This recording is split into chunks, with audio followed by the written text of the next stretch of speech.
Hello and welcome दोस्तों।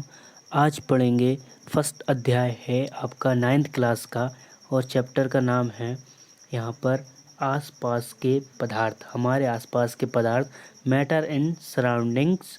ठीक है, फर्स्ट चैप्टर से उसको आज यहाँ पर बुक के अकॉर्डिंग रीड करेंगे। और आपको इस चैनल पर आप नए हो तो आप ये जान लें कि इस चैनल पर आपको फ्री ऑफ कॉस्ट पूरी 9th और 10th की ऑल सब्जेक्ट की फ्री में क्लासेस प्रोवाइड की जाएंगी। यहाँ पर चंदेरी ट्यूशन क्लासेस में आपका कुछ भी लॉस नहीं, मतलब कुछ भी पैसा नहीं लगेगा। फ्री में आपको मटेरियल प्रोवाइड करवाया जाएगा।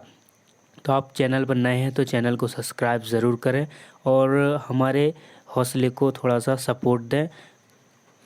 तो इसी बात को आगे बढ़ाते हुए स्टार्ट करते हैं अब फर्स्ट अध्याय, चैप्टर नंबर 1, हमारे आसपास के पदार्थ। आपने ये ज़रूर देखा होगा कि जो पदार्थ है ना, पदार्थ मतलब कि एक मैटर की हर जो भी चीज़ आपके पास है, अभी जो आपके हाथ में मोबाइल है या आपके पास में जो भी चीज़ है, पेन है, पेंसिल है, ये सब क्या है? ये सब आपके मैटर से बनी हुई है। मतलब आपके आसपास का जो भी पदार्थ है वो सब क्या है?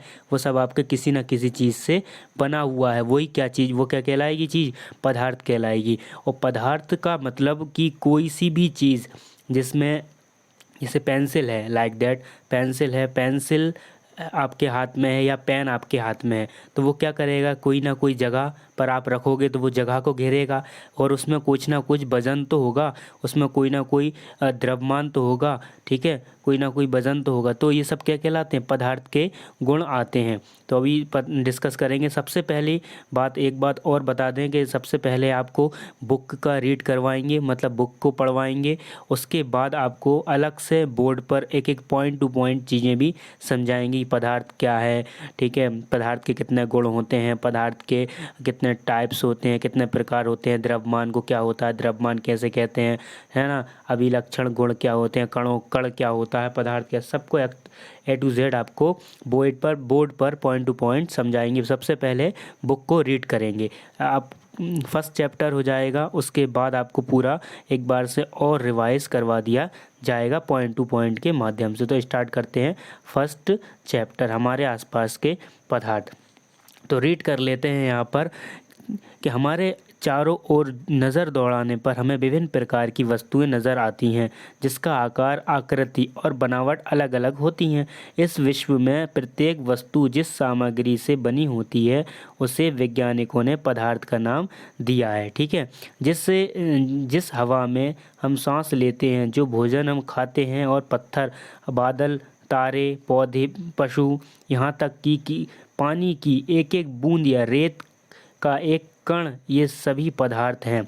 ध्यान देने योग्य बात यह है कि ऊपर लिखी सभी वस्तुओं का द्रव्यमान होता है और ये कुछ आयतन या स्थान घेरती हैं। तो मैंने सबसे पहले आपको ये बताया यहाँ पर आपको कि जो भी चीज़ जो स्थान घेरती है, मतलब कि आयतन घेरती है, द्रव्यमान होता है उसमें, ठीक है, वो क्या चीज़ क्या कहलाती है? आपकी मतलब कि पदार्थ कहलाती है। प्राचीन काल में ही मनुष्य अपने आसपास को समझने का प्रयास करता रहा। भारत के प्राचीन दार्शनिकों ने पदार्थ की 5 मूल तत्वों को वर्गीकृत किया है। 5 तत्व आपने सुने होंगे, मूलभूत 5 तत्व, तो पंच तत्व कहा जाता है, जिन्हें क्या कहा जाता है? पंच तत्व कहा जाता है। ये पंच तत्व हैं। कौन कौन से तत्व हैं? वायु है, पृथ्वी है, अग्नि है, जल है और आकाश है। ये आपको पता है, ठीक है, ये आपने बहुत पढ़ा भी होगा कि 5 तत्व कौन कौन से होते हैं। तो ये तत्व होते हैं, ठीक है, चाहे वो सजीव हो या फिर निर्जीव, इसके बारे में कोई दिक्कत नहीं है।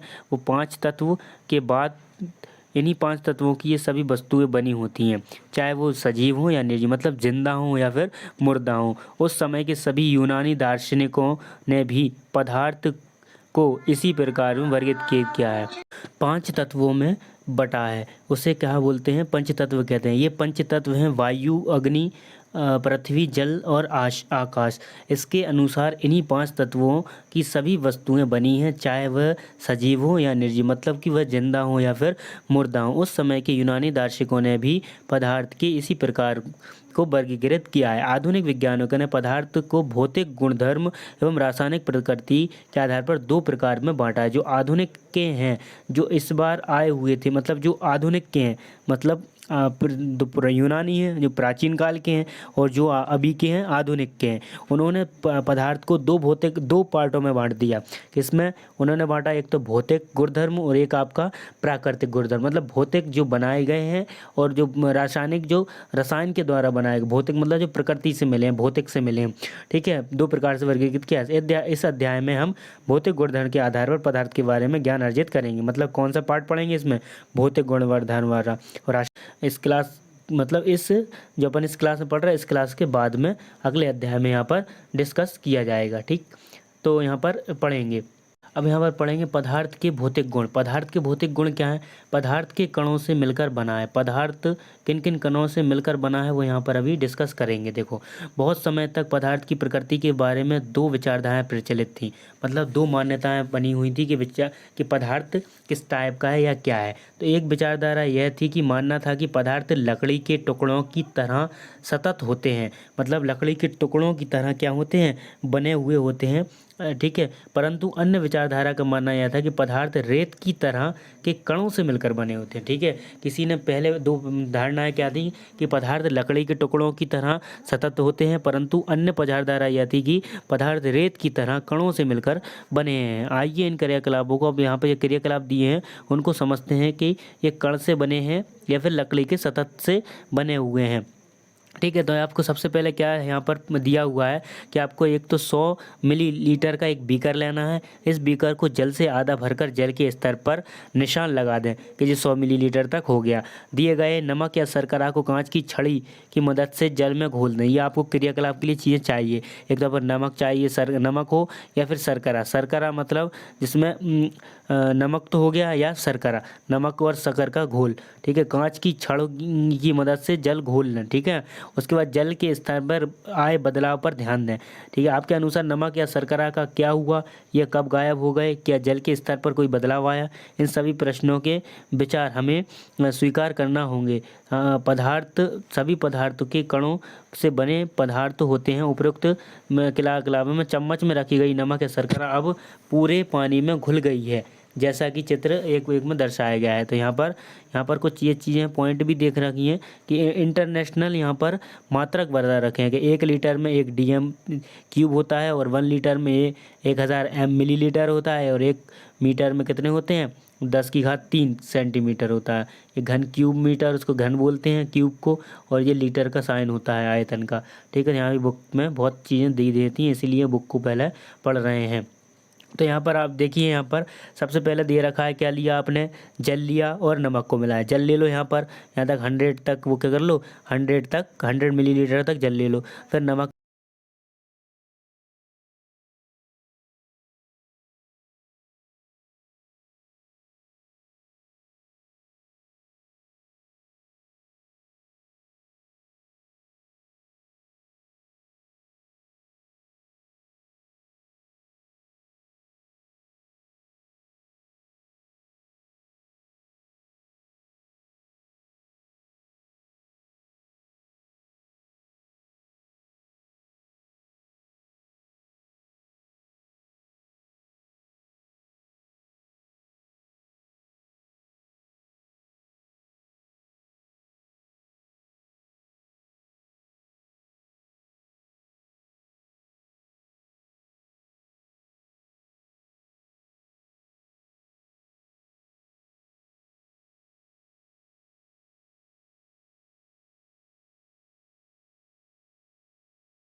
इस वीडियो में इतना ही। अगली वीडियो में अब ये वाले जो आपको यहाँ पर दिया रखा है, यहाँ पर क्वेश्चन दे रखे हैं कि निम्नलिखित में क्या क्या है, तो इस पर आप बात बताएं, हमें क्वेश्चन बताएं कि क्या है क्या नहीं बन रहा है आपसे। आपने चैप्टर सुना है, अब उसी के आधार पर इन क्वेश्चनों के आंसर दे सकते हैं। और अगली वीडियो में अगले पार्ट्स में बात करेंगे कि पदार्थ क्या होते हैं, पदार्थ कितने टाइप्स के होते हैं, और अगली वीडियो में यहाँ पर डिस्कस करेंगे। तो गाइस, अगर आपको फ्रेंड्स, अगर दोस्तों, अगर आपको वीडियो पसंद आई है तो वीडियो को लाइक करें, तो चैनल को सब्सक्राइब करें और बेल आइकन ज़रूर प्रेस करें और अपने भाई को थोड़ा सा सपोर्ट दें। Thanks for watching.